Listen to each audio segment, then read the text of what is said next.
अच्छा, अगर मैं कहूँ कि मैं एक भविष्य वक्ता हूँ, आई एम एन एस्ट्रोलॉजर, तो इसमें कोई अतिशयोक्ति नहीं है, हाइपरबोलाइज्ड नहीं है, क्योंकि मैं जानता हूँ कि आप इंटर में पढ़ते हो, है ना।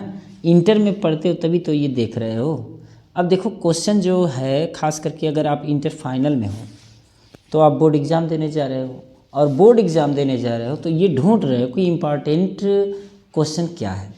तो इम्पॉर्टेंट क्वेश्चन यही है, आप बिल्कुल सही जगह आए हो। ये जो क्वेश्चन लिया गया है, ये एक लेसन है द रैट ट्रैप, और ये आपके फ्लेमिंगो से लिया गया है ना। तो द रैट ट्रैप जो है, इसको लिखा है सेल्मा लैगरलॉफ ने। क्वेश्चन है, who was rat trap seller. Rat trap का मतलब होता है चूहेदानी, और सेलर मतलब होता है विक्रेता, यानी कि चूहेदानी का विक्रेता, चूहेदानी वाला भी कह सकते हो। चूहेदानी वाला कौन था, और how did he make them, और कैसे वह उस चीज़ को, उन्हें यानी कि रैट ट्रैप को, चूहेदानी को कैसे बनाता था। पास्ट इंडिफिनिट में है, तो पास्ट इंडिफिनिट में है, ये पास्ट टेंस में है, इसलिए हम लोग जो उत्तर देंगे वो पास्ट टेंस में ही देंगे, है ना। तो सबसे पहला क्वेश्चन है, who was rat trap seller. Rat trap seller कौन था। तो देखो, rat trap was a common man. जो रैट ट्रैप था, रैट ट्रैप को आप लिख सकते हो रैट ट्रैप सेलर, या यही लिख सकते हो, यहाँ सेलर भी लिख सकते हो, है ना। तो रैट ट्रैप सेलर क्या था, was a common and poor man था, ठीक है, वह कॉमन और पुअर मैन था। Who was A peddler. Peddler का मतलब होता है, सॉरी, पेडर होता है, पेडर का मतलब होता है जो पैदल चल करके सामानों को बेचता, फेरी वाला भी कह सकते हो। तो who was a peddler and sold rat traps, वह एक फेरी वाला था, एंड सोल्ड और बेचता था रैट ट्रैप्स, चूहेदानी बेचता था। हु वाज ए फेरी वाला था और चूहेदानी बेचता था, पास्ट इंडिफिनिट में है, सेल को सोल्ड कर दिया गया है। ही मेड, वह बनाता था, क्या बनाता था, द रैट ट्रैप्स, चूहेदानियों को। किससे बनाता था, सॉरी, वह चूहेदानियों को बनाता था, हिमसेल्फ का मतलब स्वयं बनाता था। किससे बनाता था, फ्रॉम ही गॉट, से, ही गॉट बाई बेगिंग, भीख मांग कर पाता था उससे, इन द स्टोर्स, स्टोर्स का मतलब दुकानों में भीख मांग कर पाता था उससे बनाता था। और या तो एट द बिग फार्म्स, या तो बड़े बड़े फार्म, मिलों में जा कर के, बड़े बड़े घरों में जा कर के जो मांगता था वहाँ से, और जो पाता था उसी से उस चूहेदानी को बनाता था। तो क्लियर हो गया। अगर बात हो किससे बनाता था, तो he made the rat traps himself, पहली बात तो वह स्वयं बनाता था। किससे बनाता था, from he got by begging, जो भी वह भीख मांग कर पाता था उससे बनाता था। कहाँ, दुकानों में भीख मांग कर जो पाता था उससे बनाता था, या जो बड़े बड़े फार्म पर, फार्म मतलब मिल होता है, कंपनी होता है, वहाँ पर जो पाता था उससे बनाता था। नेक्स्ट क्वेश्चन है, what happened with rat trap seller into the woods. जंगल में, वुड माने होता है लकड़ी, लेकिन वुड्स हो जाता है जंगल। तो जंगल में, इनटू मतलब होता है के भीतर, रैट ट्रैप सेलर मतलब चूहेदानी बेचने वाले, विथ माने होता है के साथ, और व्हाट हैपेंड मतलब क्या हुआ, पास्ट इंडिफिनिट में है, तो उत्तर हम पास्ट इंडिफिनिट में देने का प्रयास करेंगे। तो चूहेदानी बेचने वाले के साथ जंगल में क्या हुआ, है ना।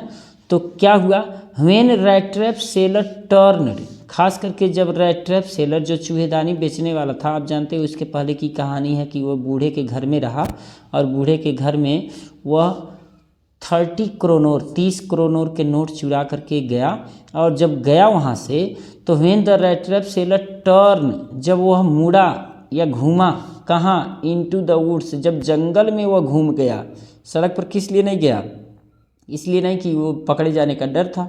तो जब जंगल में वह मुड़ गया, तो he was unable to find a definite direction.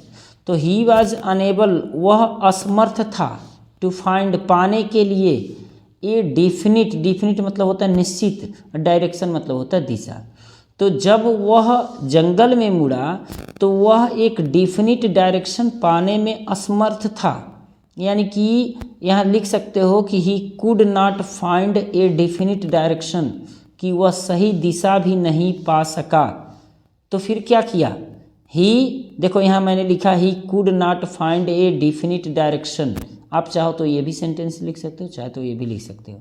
तो वह जब सही दिशा नहीं पा सका तो एंड, और क्या किया? ही वांडर्ड, वह घूमता रहा। वांडर माने घूमना, पास्ट इंडिफिनिट में घूमता रहा। द सेम प्लेस, उसी स्थान पर। एट लास्ट, अंत तक वह उसी स्थान पर घूमता रहा। ही सैट डाउन, ये सैट है ना, सेट डाउन। ये देखो सैंड डाउन भी होता है क्या? सेट डाउन है, फिलहाल इसको तो समझ लेना कि ये गलत है। सेट डाउन है ना, सेट नहीं रहेगा। Set down on the ground, और वह जमीन पर बैठ गया। कहाँ है? टायर्ड टू डेथ, मरने के लिए थक कर, मतलब बहुत ज़्यादा थक कर इसको बोल सकते हो। बहुत ज़्यादा थक कर वह ज़मीन पर बैठ गया। तो क्या हुआ उसके साथ? जब वो जंगल में प्रवेश किया, तो जंगल में वह प्रवेश किया तो वह कोई रास्ता नहीं पा सका, और जब रास्ता पा नहीं सका तो वह थक करके बैठ गया। यही हुआ उसके साथ।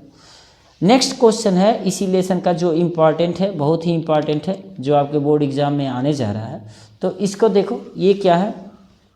What Christmas present did Edla receive from the peddler, यानी कि पेडलर से इडला ने कौन सा उपहार, व्हाट क्रिसमस प्रेजेंट, क्रिसमस का कौन सा उपहार रिसीव किया, यानी कि प्राप्त किया। और दूसरा क्वेश्चन है why did she give a little cry of joy, और वह क्यों मारे खुशी से, क्राई ऑफ जॉय है ना, मारे खुशी से, ए लिटिल क्राई है मतलब हल्का सा खुशी के साथ, क्यों वह चिल्ला उठी। तो इडला ने क्या प्राप्त किया था? तो इडला रिसीव्ड, इडला ने प्राप्त किया, क्या प्राप्त किया? ए स्मॉल रैट ट्रैप, एक छोटी सी चूहेदानी उसने पाया, प्राप्त किया, है ना। एंड 3 रिंकल्ड 10 क्रोनोर नोट्स, और क्या प्राप्त किया? 3 टूड़े मुड़े 10 क्रोनोर के नोट प्राप्त किया। यानी कि इडला ने क्या क्या पाया था? ए स्मॉल रैट ट्रैप पाया था, छोटी चूहेदानी, और 3 मुड़े हुए 10 क्रोनोर के नोट रिसीव्ड किया था, पास्ट इंडिफिनिट यानी कि प्राप्त किया। और क्या प्राप्त किया? ए लेटर, एक लेटर भी प्राप्त किया। रिटेन लार्ज, जो बड़ा बड़ा लिखा गया हुआ था। जैग्ड कैरेक्टर्स, और बड़े बड़े जैग्ड टेढ़े मेढ़े अक्षर में, टेढ़े मेढ़े तरीके से लिखा गया था। फ्रॉम द पेडलर, पेडलर से, पेडलर के द्वारा टेढ़े मेढ़े अक्षरों में, बड़े बड़े अक्षरों में लिखा गया लेटर। 3 10-10 के टूड़े मुड़े क्रोनोर नोट और एक चूहेदानी प्राप्त की थी, है ना। तो पहले क्वेश्चन का आंसर हो गया कि पेडलर से उसने क्या क्या प्राप्त किया था। दूसरा क्वेश्चन है why did she give a little cry of joy, वह क्यों हल्का सा चिल्ला उठी खुशी से। तो she gave a little cry of joy, gave a little cry का मतलब होता है कि हल्का फुल्का चिल्ला उठना, ऑफ जॉय खुशी से हल्का फुल्का वह चिल्ला उठी। देखो गिव रहता तो प्रेजेंट इंडिफिनिट रहता, गिव्स, ये गिव कर दिया है, तो गिव करने का मतलब ये है कि पास्ट इंडिफिनिट में है। तो वह हल्का सा चिल्ला उठी मारे खुशी से, बिकॉज ऑफ, के कारण, किसके कारण? The present of the peddler, यानी कि पेडलर के, उस फेरी वाले के उपहार से वह चिल्ला उठी। दैट वाज ए स्ट्रेंज, क्योंकि यह बड़ा, दैट वाज स्ट्रेंज, यह बड़ा विचित्र था, जो उसका उपहार था वो बड़ा विचित्र था। ठीक है, समझ में आया? तो ठीक है, लाइक शेयर सब्सक्राइब करना मत भूलिए। मिलते हैं इसी तरह से इम्पॉर्टेंट क्वेश्चन के आंसर के साथ नेक्स्ट वीडियो में। Thank you very much.